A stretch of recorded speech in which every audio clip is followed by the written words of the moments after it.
Did you have any misconceptions about cycling or just endurance sport in general going into this journey of hope that were completely shattered after? I bring this up because the longest bike I've done continuously is a 25 miler. And in the cycling world, that's nothing, but just imagining myself do 100 or a century just seems like completely otherworldly because I think it's easy to say, oh, you're just sitting on a bike. It's pretty easy. But are there any conceptions like that that you might have had at first that you're like, nah, man, that's not how it is? Yeah, I would say going into it, I thought it was going to be all physical, and you have to really worry about the mental. And you definitely do have to have some sort of balance to cycle, but it's not nearly as intense on your body as running in that aspect. So, like for you, example, Stan, you could definitely do a 100-mile day easily. It's really just a mental thing. But you're such a great Mm, runner. You guys could both do it. Like you're a swimmer too. mm. Like going into it, I never ran. I didn't do anything like that. I just one day we were sitting in our basement. We decided, why don't we just sign up for it?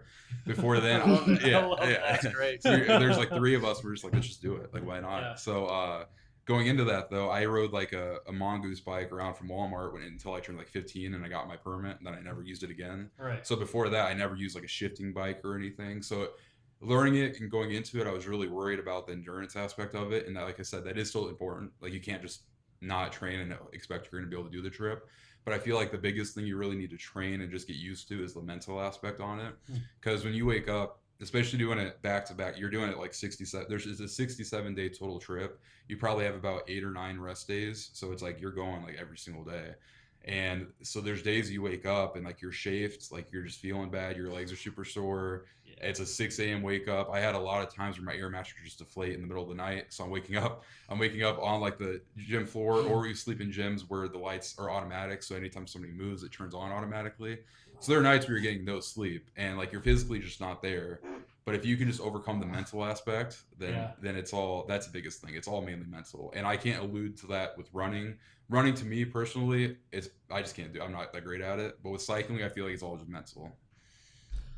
How do you kind of reconcile the fact that maybe when you're early on, 5, 10, 15 days, and you're like, I still have 2, 3,000 miles to go. Like, how do Mhm. you take the entire ride and break it down into chunks that you can focus on in the present so that you don't kind of get depressed knowing that I'm already feeling like this and we're not even a quarter of the way in? Yeah, no, that's a really good question. I would say going up Mount Rainier, for example, that was day two.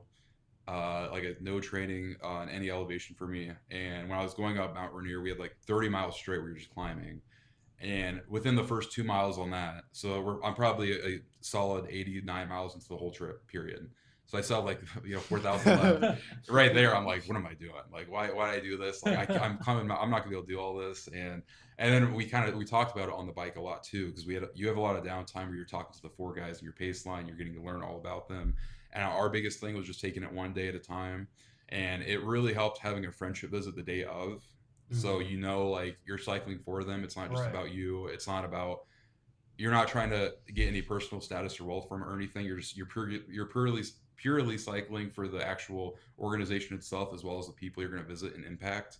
And you want to have a positive attitude when you get there. So there are especially days where you had a long cycle and you're just not feeling it at all. You don't want to just go to the friendship visit and just sit there and pout around and act like you're sleeping.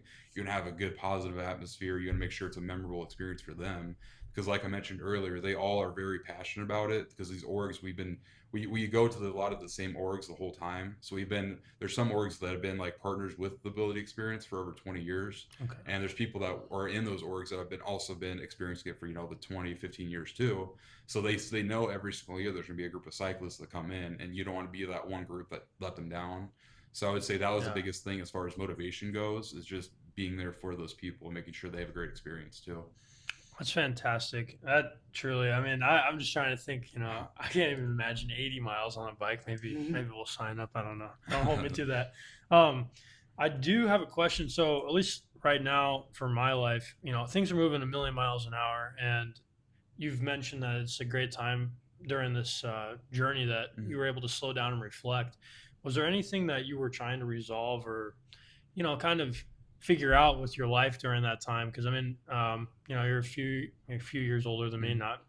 not too far off. And I'm sure there's a lot that you were processing and like trying to figure out, still figuring out. But did that give you any clarity for anything that you were trying to resolve? Definitely. Yeah, there was a lot. So that was going into my junior year, or going into my senior year, so the summer going into it, and I needed an internship really bad, but I decided to do this trip instead because I thought it'd be more impactful for my personal growth Hmm. and what I wanted to do in life. I wasn't really too sure what I wanted to do.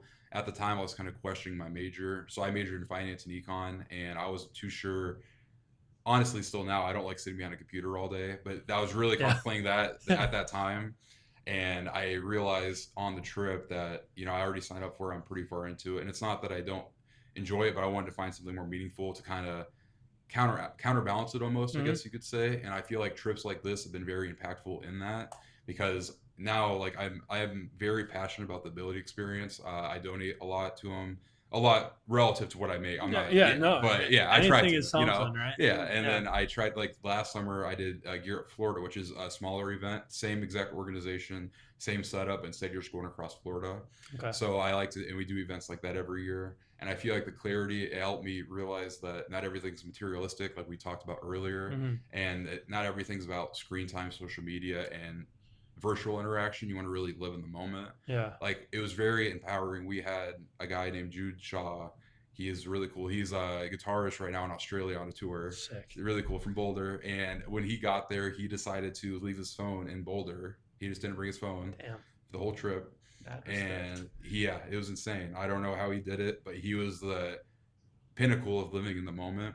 And he was somebody that you could really talk to. And we would just look up like deep questions online to look up, and we just come up with random questions we'd all ask each other. And I feel like we grew a lot, not only individually but as a team, because you're cycling with the same four people, or you can rotate groups, but Yeah. there's only 19 of you. Like there's only so much, Yeah. Almost like so much yeah, only so much rotation. variety. Yeah. So you're getting to know everybody in depth, and you're seeing what shortcomings they might have, or their perceptions of shortcomings, or what they want to improve upon, and you can take that and build it back into your life too. And that was Mhm. very powerful to see. But I would say the clarity on just seeing nature and being less materialistic and just living in the moment were the biggest takeaways for me. Yeah, that's fantastic. Yeah.